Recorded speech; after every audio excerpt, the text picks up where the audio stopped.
Julia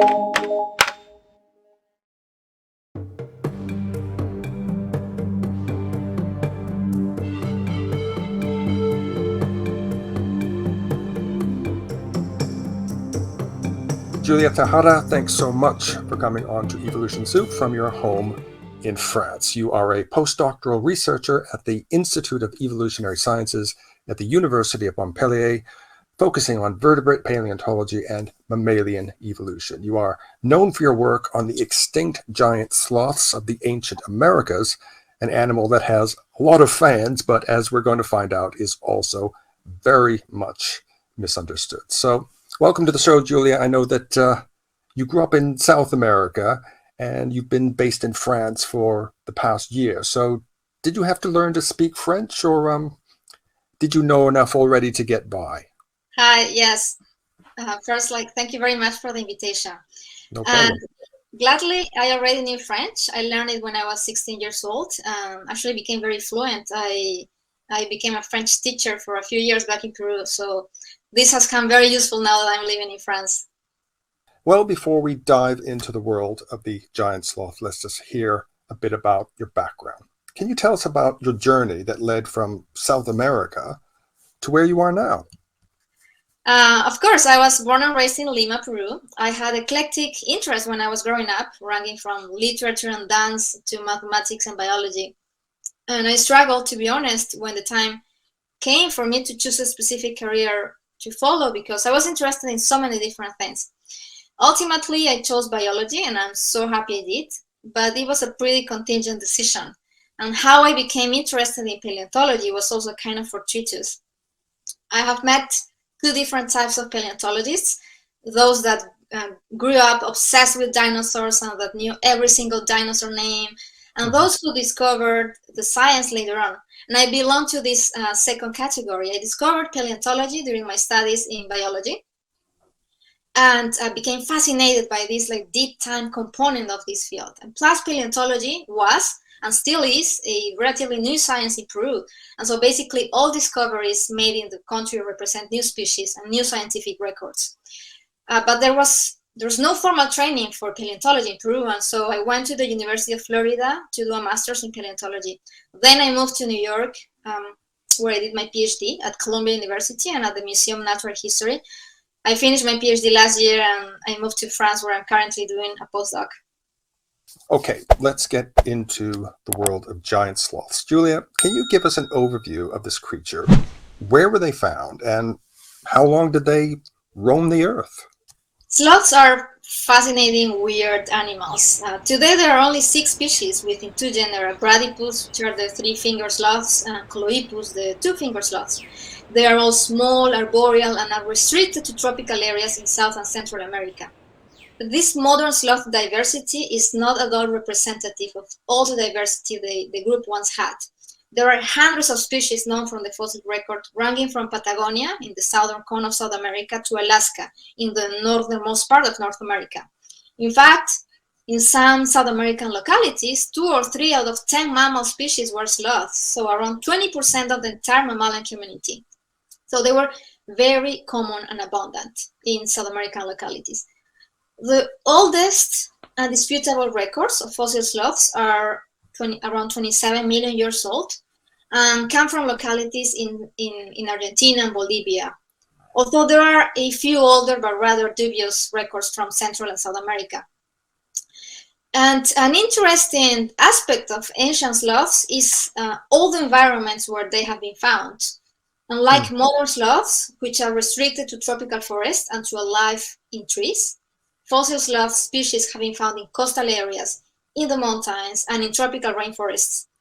Sloths also had different locomotor capabilities. For example, some fossil sloths might have been able to climb trees, others of digging, and there is even record of a semi-aquatic sloth that might have spent as much time swimming in the ocean as modern seals. So they were very diverse morphologically and ecologically. It's really fascinating to hear about an aquatic one. Do you think that one was on its way to becoming fully aquatic, like a whale? Well, I think it was on its way to become fully aquatic, yes. Well, I don't know if like a whale, but definitely potentially, yes, a fully aquatic animal. And we know this because we have this amazing fossil record in the coast of Peru. And so we see like the transition, like an evolution in their morphology of their forelimbs, going to from a more terrestrial morphology towards a more aquatic morphology. The forearms of the most recent ones, for example, are basically indistinguishable from seal morphology. So yeah, I think they were on their way to become fully aquatic, which would have been super cool, right? To go to the ocean and go to the beach and find an aquatic sloth. Well, these animals are often referred to as giant sloths as well as ground sloths, but exactly how giant were they? What heights and weights are we talking about for the various species, and why did they get so big? Yeah, ground sloths refer to those that lived on land, unlike modern sloths that live in trees, right? And ground sloths represent almost the entirety of what is known from the fossil record. In fact, there is no fossil record of arboreal sloths. Among ground sloths, there were some small ones. Well, there were some small that weighed like 10, 12 kilograms, and there were giant ones up to 4 tons. The biggest ones, those that weighed 4 tons, reached sizes up to 5 meters. That's 15 feet tall. And so that's the height of a giraffe, but with the corpulence of an African elephant. They were really robust. And answering the question of why did sloths get so big is not that simple. And I know that this is a question that most people like to ask, but it causes paleontologists several headaches. And the answer truly is that we don't really know. And it could have been a strategy to avoid predation. Large animals have fewer predators, or it could have been a response to help them regulate body temperature. The other thing that complicates answering this question is that because sloths' evolutionary history is still poorly understood, it has been hard to find trends and correlations between the large sizes they reached with environmental or biological parameters. But I am sure that as we discover more sloths and mountain nicks, we will be able to answer this question in a more precise way. And how many fossils have there been found? I mean, of different species. Are there a lot of specimens in the fossil record, or not? Yeah, as far as concerning number of species, yes, there are more than 90 genera, hundreds of species from the fossil record. And concerning specimens, there are millions of specimens, very, very abundant in the Americas. Yes, very, very common. Like if we find a fossil mammal, there are high chances that it is going to be a fossil sloth.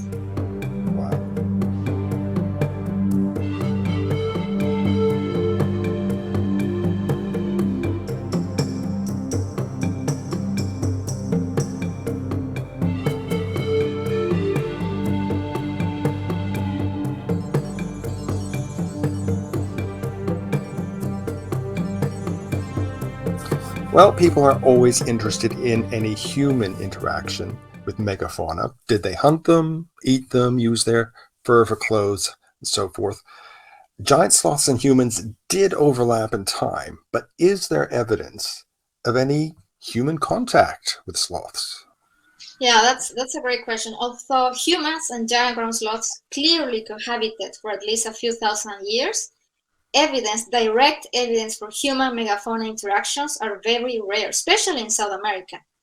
There is this relatively new site in Uruguay called Arroyo del Vizcaíno, where bones of the fossil sloth Laistodo, which is one of the largest ones that existed, might have human-made marks.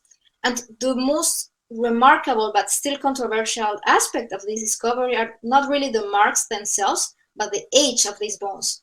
Researchers working on this site have obtained radiocarbon ages of 29,000 years old, which is a lot older than the traditional consensus of human arrival in South America, considered to have happened sometime around 14 to 12,000 years ago. So this is very interesting, and I think we're still going to hear a lot more about human-sloths interactions, and yeah. And you said there was some controversy surrounding this? Yeah, it is controversial because the consensus is that humans arrived to South America around 14 to 12,000 years ago, and these bones with allegedly human marks have like almost 30,000 years old. So this is like twice as old than what is traditionally considered. So this is why it's controversial, because it's like a lot older than Right. than other remains. Because people are always interested to know, did they hunt them and eat them and have them for dinner and all that? I guess there's no real way of knowing. We can speculate that might have happened because yes, they coincided in time. They're cohabited for, as I said, at least a few thousand years. So I'm sure that happened, but there is no direct evidence. We can only infer and speculate that happened, but there is no really direct evidence of that. Well, what about the behaviors of these mammals? I've heard that there is perhaps some evidence of great big tunnels that have been attributed to giant sloths. Is that correct? Yes, that is correct. Not too long ago, Brazilian scientists reported the discovery of paleoburrows in eastern Brazil. And it is a quite remarkable discovery because behavioral aspects of fossil species are rarely preserved. From the morphology of some fossil sloths, we knew that there were some fossil sloth species that had digging capabilities. For example, Celidotherium or Glossotherium are two species that we know were capable to digging. But these paleoburrows would be the first direct evidence of this behavior. More than 1,000 of these paleoburrows have been found with claw marks left on their walls. And some of these tunnels are so big, like 2,000 feet in length, that it is thought to have been the work of several individuals over many generations. And these discoveries are still under investigation. There is no formal description of these structures yet, but they are very exciting nonetheless if they are proved to be the work of these extinct sloths. Wow, do you think they lived in them or hid in them or hibernated in them? I mean, is there any way of knowing? Or I mean, yeah, we can only speculate on those aspects, but they were clear. I mean, if this is truly the work of ancient sloths, they were probably using it as dens, like to protect themselves while they were sleeping. Who knows? Yeah. And definitely that when you look at the marks on the walls, it matches their claws more or less. Yes, it matches their clothes. Yes, I don't think there are other mammal species that could have left those marks. Well, you worked on a paper recently about the Mylodon family of ground sloths. These animals have always been believed to have been plant-eating only, but your work has shown that they very likely ate meat as well. Isn't that right? Yeah, correct. In a paper that was published a few weeks ago, I reported the first direct evidence of omnivory in a fossil sloth species. This is Darwin ground sloth. The scientific name is Mylodon darwini. And this is a remarkable discovery because fossil sloths have been always considered emblematic herbivores in the Americas. However, having been studying sloths for the past few years, I became increasingly convinced that we have underestimated the ecological versatility of fossil sloths, and these results are proof of that. Some arguments for previous dietary interpretations that concluded that all fossil sloths were herbivores were not convincing from my perspective. Because these previous results were based on dental characteristics and jaw biomechanics. However, the aspects alluded do not preclude the ingestion of foods that require little or no preparation, as in certain types of scavenging. So I wanted to use a direct method to test for ancient sloths' diet. And I used a relatively new method that is based on the chemical composition, the stable isotope composition of specific amino acids that are locked within animals' proteins. For example, keratin in hair or nails, or collagen in bone or teeth. And I first analyzed the amino acid nitrogen values in a wide range of modern herbivores, omnivores, carnivores, and marine consumers to have a clear signal that could later allow a reliable reconstruction of trophic positions of extant and extinct mammals, including fossil sloths. And the idea of applying this technique came after talking to Brian Popp. He's a professor at the University of Hawaii at Manoa, who ended up collaborating with me in this project. I was telling him, we were chatting about various stuff on our different projects, and I was telling him about some weird data that I had obtained on some fossil sloths using a simpler method. And he suggested the application of this more sophisticated analysis that he had applied in his oceanographic studies to test the idea of carnivore in Mylodon and other sloths. And I think this is a beautiful example of how multidisciplinary collaborations make investigations richer and more interesting. I spent a month in Hawaii processing samples. I know, poor me, right? and everybody, right? And everybody was stunned to when learning that I was working on fossil sloth samples at the School of Oceanography. They were like, "Wait, what? What are you doing here again?" Yeah. Well, giant sloths lived until recently, only a few thousand years ago, on some island locations. But do we know for sure why they went extinct? And not only that, can we possibly bring one back through the extraction of DNA? Yeah, one of the greatest debates about the last ice age extinction is whether humans or climate change were responsible for the demise of more than 80% of large mammals during the Pleistocene, including sloths. I personally think that while climate change could have played a role in some continents, for example, in the Americas or in Europe, for example, humans definitely contributed to the extinction of some continents. We do observe a correspondence between megafaunal extinction and human arrival in most continents, except Africa, where humans evolved together with the megafauna. Now, when I'm talking about human effect on the Pleistocene megafaunal extinctions, I'm not necessarily talking about human hunting, overkilling, but rather the cascade of effects that humans had on the ecosystems upon their arrival. On the other hand, if it was a global climate change, why did the Pleistocene extinction not affect Africa? So, and concerning the question about whether scientists could bring a giant ground sloth back to life, I think it's pretty unlikely. DNA sequences of fossil sloths are quite incomplete, and modern sloths are not closely related to any of the Pleistocene forms. There is at least 30 million years of separation between modern sloths and Pleistocene sloths. So I think it will be quite hard. Plus, I think why will be the point on doing so? Wouldn't it be more fruitful, a more fruitful enterprise to try to save modern species that are at the verge of extinction, like rhinos, elephants, or whales?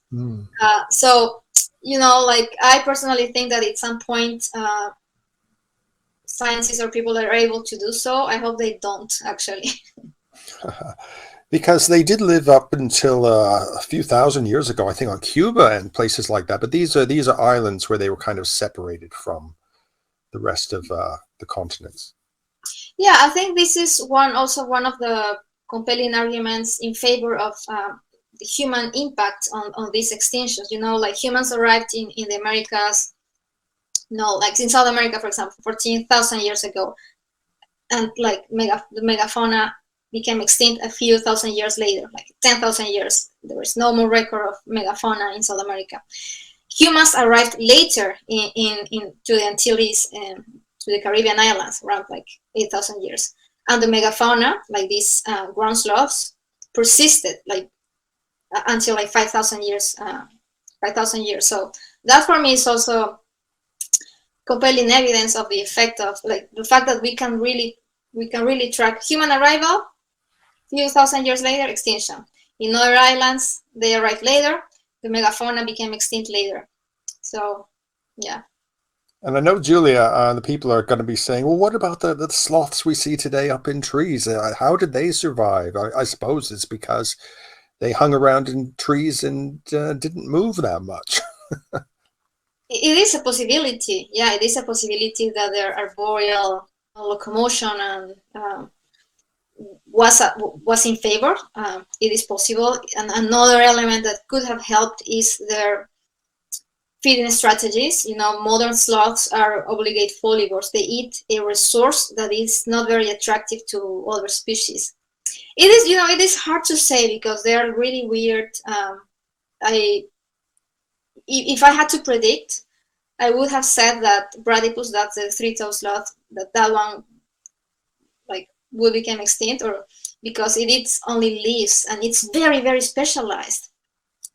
And it's amazing that some of the other species that were more versatile in their feeding behaviors, they were more more ecologically versatile. Those are the ones that became extinct. But I think there is all these sorts of contingency aspects that play a role in whether a species will survive or not. Maybe the specific plant species that this animal Bradypus eats, maybe this specific plant species was not really affected by the changes that occurred in the ecosystem during the Pleistocene, and that play a role on why this species survived. But no, it is definitely very interesting, and I think many people working in sloths keep asking themselves, why do the weirdest of all the fossil sloth species are those that survived? And it had to do with the space that they occupy in the canopy, that they were able to hide maybe easily. And of course, they move very slowly as well, which might be something which has helped the current sloths because there's not much movement. They can't be seen by predators too easily.